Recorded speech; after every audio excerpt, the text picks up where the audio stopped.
Well, back with my superstar pack, I want to read you a tweet from Kanye West. It's led to him being deplatformed from various social media entities overnight. He said, "I'm a bit sleepy tonight, but when I wake up, I'm going DEATH-CON 3, and he spelled death, D-E-A-T-H, Con 3 on Jewish people. The funny thing is, I actually can't be anti-Semitic because black people are actually Jew. Also, you guys have toyed with me and tried to blackball anyone, whoever opposes your agenda." His Twitter account's now been removed, his account's been locked. So, Paula, my question for you is twofold, really. One, is it right he's been platformed? And two, when he says, I can't be anti-Semitic because black people are actually Jewish too, what do you make of this? OK, so answer to your question. Number one, absolutely he should have been deplatformed. What he was saying was completely out of order, completely inappropriate, broke every policy that any normal, natural human being would want in place in terms of protecting you, in terms of any racism, prejudice. So absolutely right to have deplatformed him. Can I just add a B to that? This man is clearly not well. Right. Why is no one seeing this? Yeah, I think people are seeing it. Just heartbreaking. Yeah, they are seeing it. Watch this. Yeah, right. Listen, I agree. But Emily, the problem is he's got millions and millions of followers on social media. He is clearly going through some kind of episode, I think, from his behaviour in the last few days. So is there a responsibility there for the social media platforms to make that kind of judgment call about people in the public eye who might be having some sort of episode? I think that's a very hard thing to get into, because then you're asking them to start judging what someone's mental state of mind is. So I don't. Is it right that he's been? I think because of what he said, yes, it's purely anti-Semitic.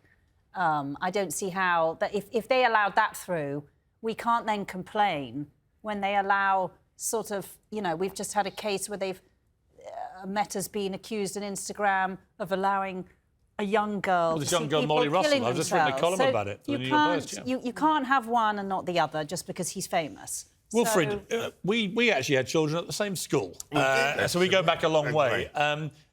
This Molly Russell case has been very close to my mind with the Kanye incident, actually, because I do think social media companies have got to be a lot tougher now about what they allow to be put in their platforms. Because, for example, when I ran a newspaper, if you publish something like this in your newspaper, you'd be in serious regulatory trouble. So it seems to me they have no choice. But there are people all over social media today saying, what about his right to free speech? If he wants to say that, why can't he? I don't believe in censorship, so this sounds very controversial, but I don't. Because one of the things that struck me was the interview you did with Andrew Tate. Right.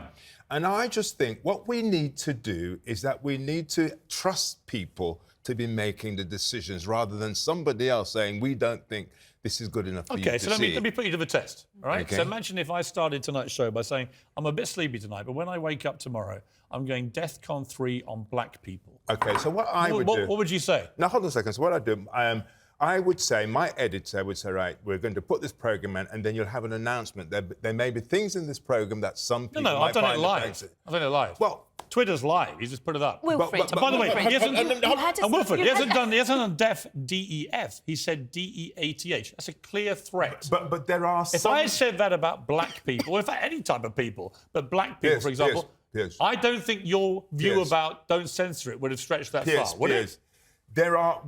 People will know there are certain people that's going to be controversial.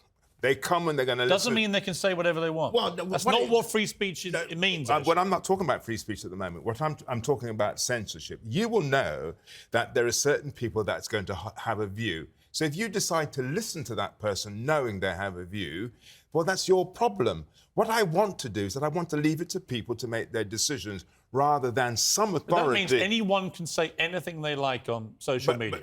Is that your position? And Wilfred, you can't have it both ways. You said Nicola Sturgeon needed to dial down on the rhetoric. Well, yes, but she's a politician. That's what I'm saying. Now we have this man. She has nowhere near as much influence as Kanye West, right? Exactly. But do we know he has influence? With young black males? Yes, huge influence. Because people are... It's a bit like Andrew Tate. I go back to that interview again. He has huge influence. That's why I interviewed him. Well, and therefore, people making decisions based on whether this guy was talking sense or not. Right. Do you think most of the people who saw that interview would have thought this guy was right in their head? OK, but Emily, let's come back to Emily.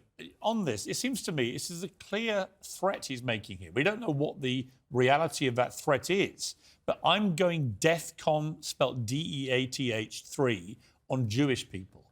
I just don't think that should ever be allowed in a public social media platform. And they're private companies, they can do what they like. And I would normally be hot on the case of censorship. But to me, this is just pure hate speech.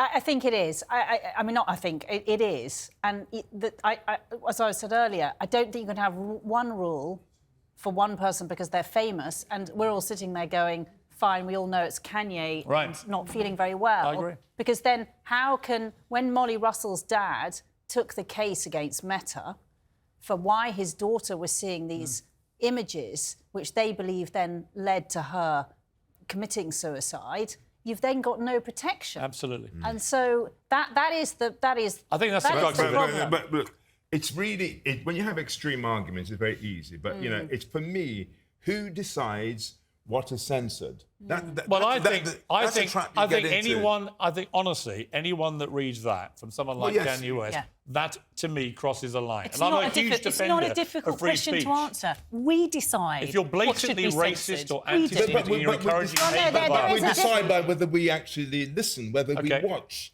rather than somebody says you are not allowed to watch that and saying that. I hear the point, and I've argued that many times myself. There has to be a line, though.